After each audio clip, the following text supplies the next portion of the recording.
everyone. Dr. Gokani here. Thanks for taking the time to watch this video. I'm going to hopefully share with you some really novel information on how to view your pain. I am a board certified neurologist that's also trained in Ayurvedic, Eastern medicine, and functional medicine, and I blend all three approaches together. So today's topic is how to master your pain by understanding yourself. And I think there's nothing more important than understanding yourself. And if you can understand your unique type, we'll call it the stress type, you can really understand how pain manifests in your mind and in your body. So let's get started. So first I'm gonna just go over some basics about what I'll talk about in the next 30 minutes. I'm gonna start with the US healthcare crisis. Yes, we're in crisis, discuss that a little bit, and bring in the idea of stress and disease. Then I'm gonna discuss the 3 dosha types. Now, dosha is your specific mind-body type. This is based in Eastern medicine, and I'm gonna bridge that into the conversation of your stress type. Now, the stress type is something that I would love for all of you to get to know. It's that unique stress manifestation that you have, and yes, there's a specific type. There are 3 specific types, and understand how that relates to your specific headaches and also your digestive issues, other pain conditions, and other symptoms you may be suffering with. And then I'm gonna get into migraines and moods from an Ayurvedic Eastern medicine perspective. And lastly, I'm gonna talk about the gut-brain link, okay? So let's get into the first part of this, which is, first of all, I just identifying what health is before we get into the US healthcare crisis. So how healthy are we? You know, if you look at the Webster's Dictionary of Health, this is actually really fascinating. The Webster's Dictionary says, look up health and you'll see it's the condition of being sound in mind, body, and spirit. Okay? Sound in mind, body, and spirit. And freedom from physical disease or pain. Okay? So I think it's kind of fascinating that if you look at Webster's Dictionary, you'll find spirit.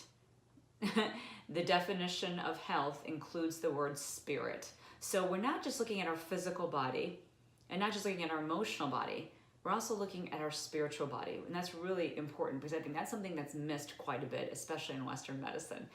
And yes, we want to be free of pain and free of symptoms. Yet to get to that freedom and to feel healthy, we have to be aligned in these different areas. So let's look at the healthcare crisis. And yes, we're in crisis. I know you agree, and that's why you're here listening and learning about unique approaches in the field of neurology. My specialty is migraines, but I do feel that we're in crisis in so many different aspects of healthcare, and I'm seeing this with neurodegenerative diseases and autoimmune diseases in my clinic and all sorts of digestive disorders. And what I'm seeing in my patient population is that people are getting sicker and sicker, and I'm getting more and more worried about the state of our health. And we have to do what we can to shift healthcare and bring on some novel approaches and treatments.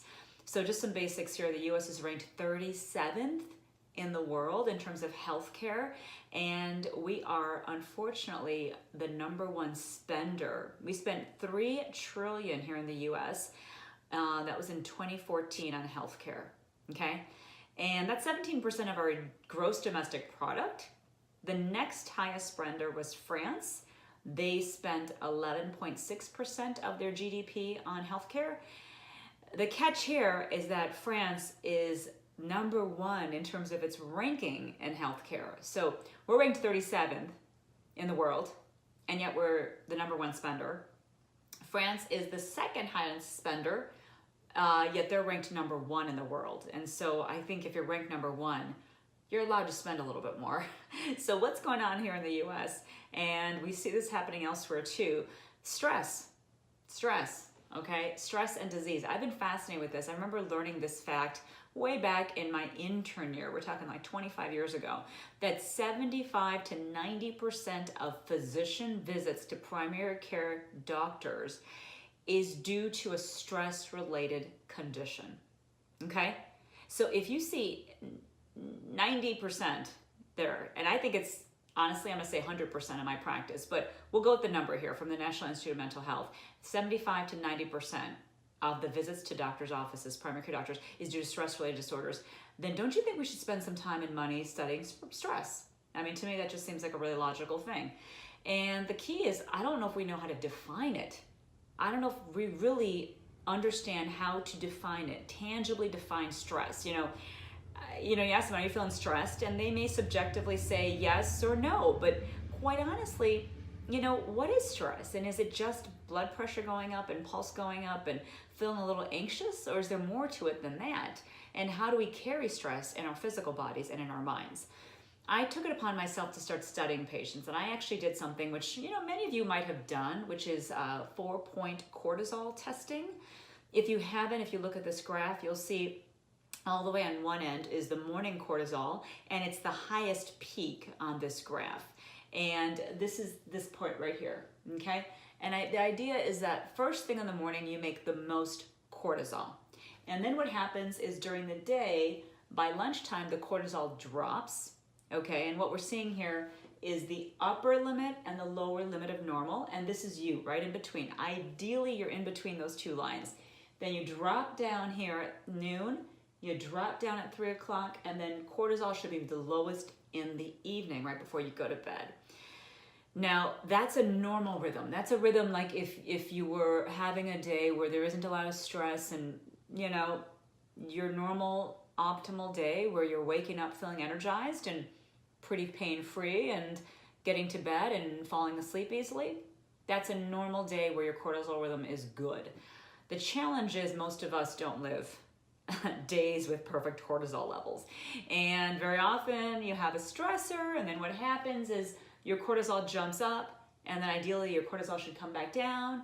Problem is that another stressor happens, you jump up, you come back down. Well, maybe you skip lunch, you jump up because your gut's a little stressed, you come back down.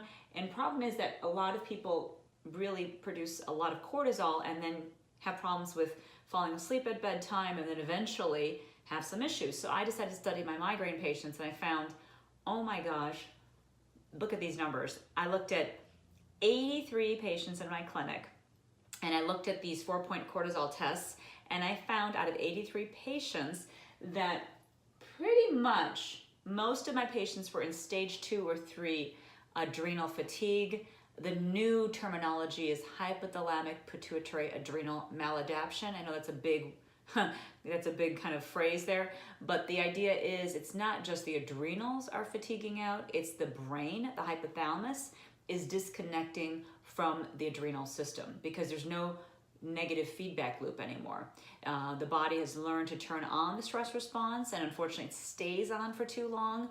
So then the hypothalamus, that part of the brain that regulates stress, gets disinhibited, and then unfortunately we have this maladaptation syndrome because the adrenals are disconnected from the brain, and there's just kind of almost like the adrenals are on autopilot here, and they kind of drop out. So what I found was that most of my patients, 90% of them had some level of adrenal fatigue or hypothalamic pituitary adrenal maladaptation. 90% of them did. And that was shocking to me because I said, if my patients don't have appropriate adrenal pictures and their adrenal cortisol patterns and saliva testing are not appropriate, not functioning well, well, I need to do all I can to understand their stress and fix that profile for them so then they can get out of pain. And so that's kind of what embarked me on this journey of studying stress and studying pain. So I'm going to kind of review some take-home points here. We went through the U.S. healthcare crisis. We realized that it's one of the lowest ranking in the U.S. in terms of its healthcare outcomes. We're ranked 37th in the world. And we've also gone over the idea that most visits to doctors are due to stress-related disease, okay? So we also have learned that in the US, we are the #1 spender in the world in terms of healthcare. So we've got this issue with being ranked, in a very low ranking, and we're the highest spender, and we have people showing up at doctors' offices with stress. And that's the main reason that they're having physical disease. I'm just going to kind of step out on a limb and say that is the reason, because it's an imbalance of your system that's creating disease. So if that's the case, then we really, I believe, need to be spending money, time, energy on studying stress so we can really help people and solve this healthcare crisis and truly understand disease. So I felt that I had severe insomnia when I was a medical student, severe insomnia. And It went on for 3 months, and I remember a doctor offered me some Prozac and said, hey, just take some Prozac, I bet you this is depression. It wasn't depression, I was stressed out. But nobody talked about that. Nobody really said that that's what it was. And I really feel like I was given a quick diagnosis and a quick prescription when honestly there was something far more kind of pervasive going on, which is my stress response system was failing. So now, because of my early experience and what I've seen with my migraine patients who come in pain, and so many people in pain take medications to get rid of the pain and want to abort the pain and not think about the pain, if you allow yourself to understand that the stress, the disconnect with yourself is what's causing the pain, you'll start realizing that you can actually reduce pain by addressing your stressed body. So how do we do that? How do we address that stress body? Well, what I decided to do was after my neurology training, I went back and studied Ayurvedic medicine, Eastern medicine. And I said, okay, I'm going to go back to ancient times and just see what did they say about disease then?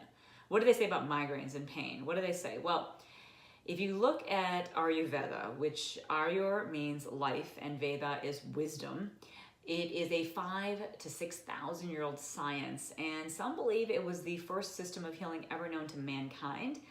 Ayurveda basically has this premise, the belief system is that we can proactively keep our system healthy. And if we have this toolbox, this set of tools that we follow, which are in Ayurvedic medicine, we actually follow the protocols of lifestyle and diet and taking supplements appropriately, we can actually prevent disease and we can actually promote longevity. So Ayurveda is really the wisdom of healing and the wisdom of longevity. And I was fascinated. I started learning about this and I said, oh my God, so I'm not going to just get rid of a symptom. I'm not going to just try to get rid of that headache or that pain cycle. I'm going to actually help people become healthier and live longer by using these tools. That's pretty cool. And so what I learned in Ayurveda was disconnection happens. This like disconnection of mind and body and health when we lose sight of ourselves. So disease is manifested when we're disconnected. Okay? So when you disconnect, back to that Webster's dictionary definition of mind, body, soul, or mind, body, spirit, you know, when you're disconnected, the mind, the body, the spirit are disconnected, that's when disease happens. And it's kind of what the Webster's dictionary says too. So Ayurveda said it, and I don't know if we're really fully practicing that. So I'm going to teach you some tools on how to get started in that and start actually reconnecting with yourself. So how do you do that? How do you connect with yourself? Well, first step to ask yourself and first question to ask is, who are you? Like, you know, who are you? What are you made up of? What's your nature?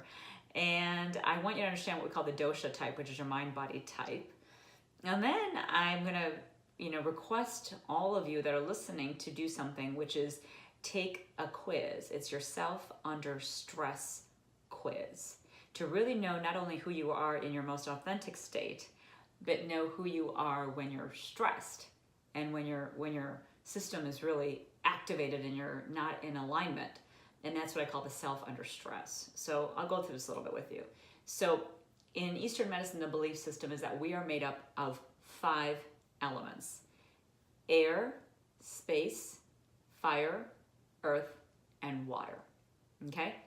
So these 5 elements make up anything, any creature, any living kind of species. And you have to look at yourself and understand that you have every component of these 5 elements in your physical body. We all have a little bit of air and space. If you look at the inside of your stomach, there's going to be some air in there. There's space components within the cells. We all have what we call the fire energy, which is it's more of an energy. It's a metabolic energy. It's that energy that creates digestive enzymes. It's that energy that creates thoughts. That's the fire energy. The last couple, what we call bhutas, which are the elements, are water and earth. So we all have water, you know, moisture to us. And sometimes, depending on the season, we can get a little dry, right? And so we lose the water element. We all have earth element. Now, that's not the actual physical earth, but it is that sensation of heaviness and groundedness to us. It's that structure to our physical bodies. So we have these 5 elements: air, space, fire, earth, and water. And the bottom line is, how much of each of the elements do we have at birth? Okay, so at birth, if you are made up of a lot of the air and space elements, you're more what we call the Vata type. If you have more of the fire and water elements, you're more of the Pitta type.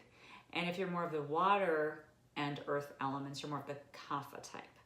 Okay, so we have all 5 elements, but at birth you might be more Vata, might be more Pitta, might be more Kapha. Now, challenge in my clinical practice is that when people come in to see me, they're not in alignment with their birth nature. None of us, unless you're really, really practicing self-care and taking care of yourself completely, eating well, getting to bed on time, always managing your stress, really staying hydrated all the time, you're not going to be in alignment with your birth nature, okay? So what happens is when I see people, they're actually not in alignment, and they're kind of off of their nature. So that's where I say, and I tell people when they come in, you've fallen into what I call as one of the stress patterns. So there are 3 stress types based on the 3 natures. So the first stress type is known as the restless type. The restless type stressor is one that has a lot of the air and space elements built up in their system. So they tend to have a really restless mind, anxious, worried, what-ifing. Imagine that air and space element creating kind of like a wind sensation in your body. It makes you feel dry and cold, and it can kind of create spasm in the neck and in the colon, leading to constipation. Okay?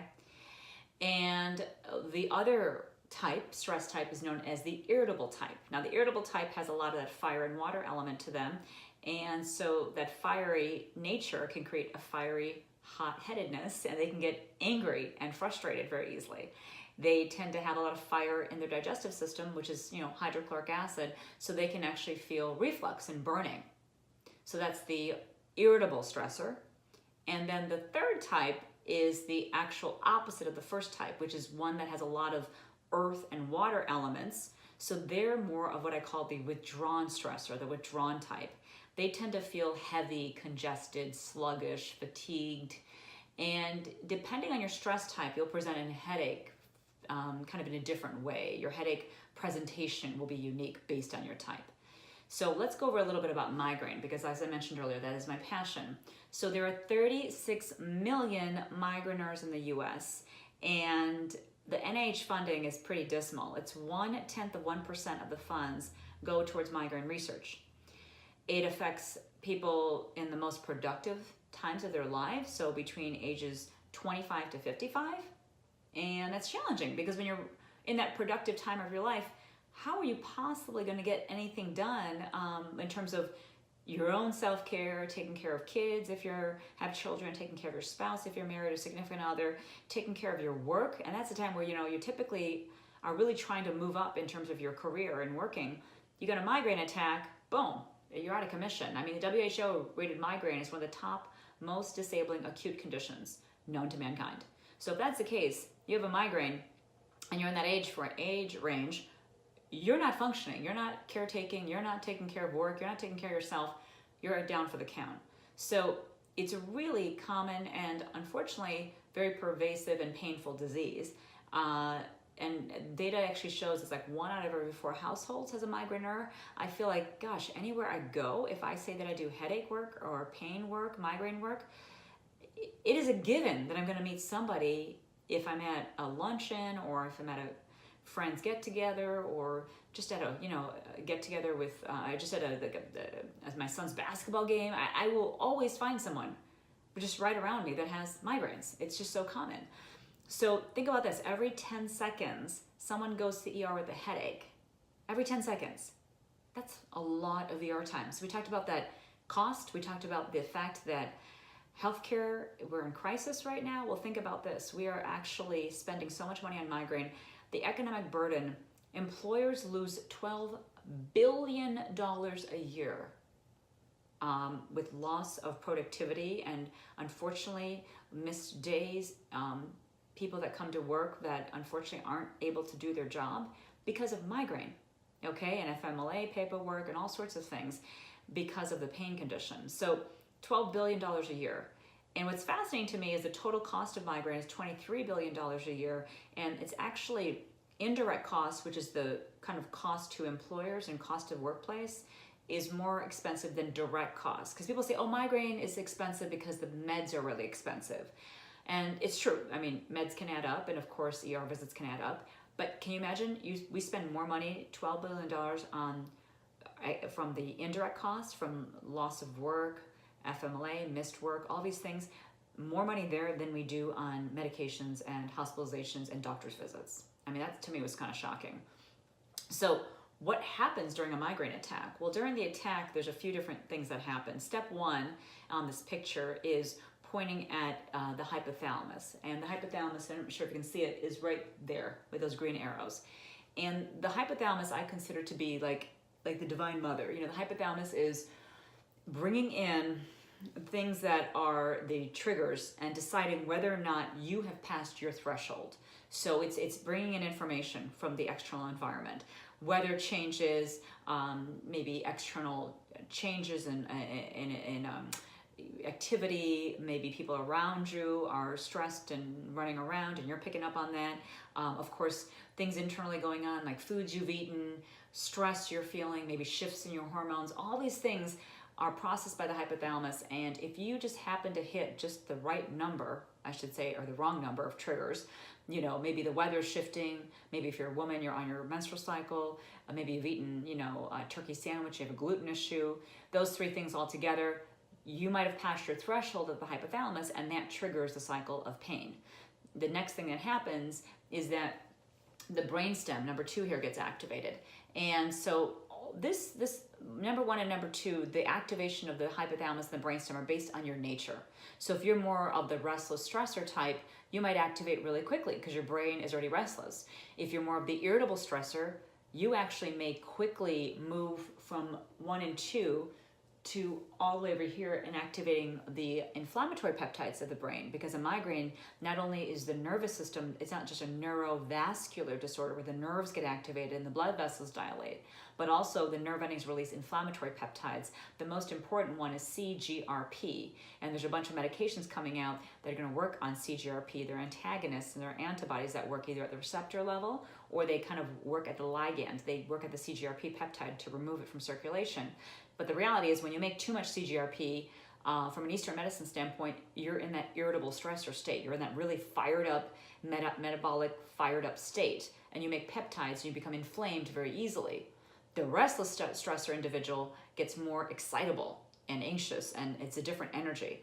So you kind of have to look at your stress type to see what you're most likely going to manifest in terms of pain. And what ends up happening is the triggers that come in, they will only be processed as threatening to you if you're at that activated state. And remember, the stress state, it's really, you make stress hormones, you activate the stress response system when your brain thinks you're in danger. So that's why disease actually happens when you're under stress, is because your body starts to break down because you're not being nourished, because you're constantly in this depleted, fearful, stressed physiology. So circulation shifts, your blood flow isn't as good, your neurotransmitter production isn't as great, your microbiome of the gut shifts, and quite honestly, you become really inflammatory and your liver detox pathways get blocked. So all these things happen because of stress. So that's why the pathophysiology of migraine, if you look at those steps of it, you know, it's really interesting. If you look at the Eastern medicine viewpoint of pain, you'll find that the restless stressor, that excitable stressor energy, produces pain in the occipital area, the back of the head and the neck. And there's this like tight band type feeling. The pain is more mild to moderate and not as severe, okay? The pain can be actually more left-sided and associated with noise sensitivity. And that's a different kind of pain because that pain is due to excitable neurons, where the nerve I was kind of showing you before, this nerve, it's part of these branch points is the trigeminal nerve, and it covers the face and the meninges. That's the nerve that gets excited when you're in that, the more vata, excitable energy, or the restless stressor energy is built up. And let's just say you're kind of an irritable stressor. You're eating a lot of hot and spicy foods. You're skipping lunches. You know, you're hanging out with people that are really angry and toxic. You're going to pick up that irritable energy, and you're going to present with pain that's a little different. There'll be more in your temples, around your eyes. It'll be more moderate to severe. Kind of feels more like a migraine, where that first type of headache, the restless stressor headache, is more like a tension headache. And these headaches are more right-sided. They're associated with nausea, light sensitivity, and it's a very different kind of headache because it's more inflammatory in nature. And this is where I tend to use things like botulinum toxin, or I'll use more anti-inflammatories like steroids, unfortunately, that I know isn't safe because it can wreak kind of havoc on your gut. But to break pain cycles, I tend to prefer the injectables, but sometimes, people will take, naproxen or anti-inflammatories, which, will get rid of the inflammation, but it's not good for your digestive system or your liver. So it's really important to understand your stress body and understand how you can delve in and understand yourself under stress, so you can really correct your pain body without having to take so many prescription medications or OTCs. The withdrawn stressor kind of energy presents, because it's that heavy, earthy energy, it presents with frontal headaches and mild to moderate pain, and it's worse with bending forward. It's associated with congestion.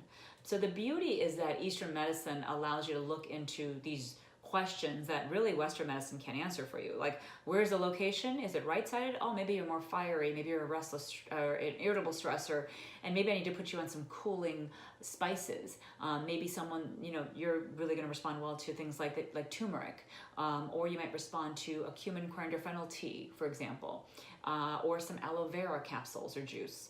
And if you have light or smell sensitivity, that actually makes me think about some different things. Light sensitivity is linked to the irritable stressor state, so you kind of follow the same recommendations I just mentioned. Smell sensitivity, maybe that's linked to more the earth energy. That's the withdrawn stressor state. And well, then maybe I need to think about things like candida growing in your body, and you're getting, kind of mucousy and sticky. Maybe oregano oil would be good for you. Maybe I spice up your foods and have you add kimchi to your meals. I mean, I would treat that kind of presentation differently. And if you had nausea with your attacks, well, I would think about, the fire, of course, irritable stressor state, because that's associated with nausea, and maybe give you some peppermint oil to try as a topical or under your tongue. And what Eastern medicine tells you is what state, which stress type you're in. And so this is how we can use stress. We can understand yourself under stress and use stress to understand your pain, and then use tools such as foods, lifestyle changes, dietary kind of shifts in terms of making sure lunch is your biggest meal, adding supplements if needed. All these things can actually really help you decrease your stress and decrease your pain and decrease the symptoms that come with it. And some people have constipation with their headaches. So I love things like Triphala, which is a Eastern herbal for that. How about anxiety? I would probably consider ashwagandha and say you're a restless stressor, so let's have some warm and cooked foods. So all these different stress types actually have templated protocols based in Eastern medicine to help you balance out not only the pain, but to balance out your mind and your physical body. We really believe that in Eastern medicine, the gut is the origin of disease. I mean, Hippocrates said all disease begins in the gut. Ayurveda says that your longevity is based on your gut health. So, really food is medicine in Eastern medicine. So we really use food and all sorts of food items, be it different kinds of botanicals and plants, using different spices in your foods, using like coriander seeds. Coriander seeds are great because they're really heating and they clear out your liver. So it's beautiful is that if you start to use food and use spices and use some herbals, you'll start to realize that the gut improves. And as we know, the gut is the second brain. It's where the enteric nervous system is, and 90% of your serotonin is made in your gut. And for those of you taking triptans like Imitrex and Maxalt and all these things, that is serotonin medicine. So if we can work on your gut, we can improve your head, and we can hopefully reduce the amount of triptans you're taking. And so I really spend a lot of time, working on the gut to help improve gut function, to improve the head function. And, lastly, I just want to kind of end with a couple of concepts. This is a great quote by Rumi, and a really, wise soul. And he said, "Yesterday I was clever, so I wanted to change the world.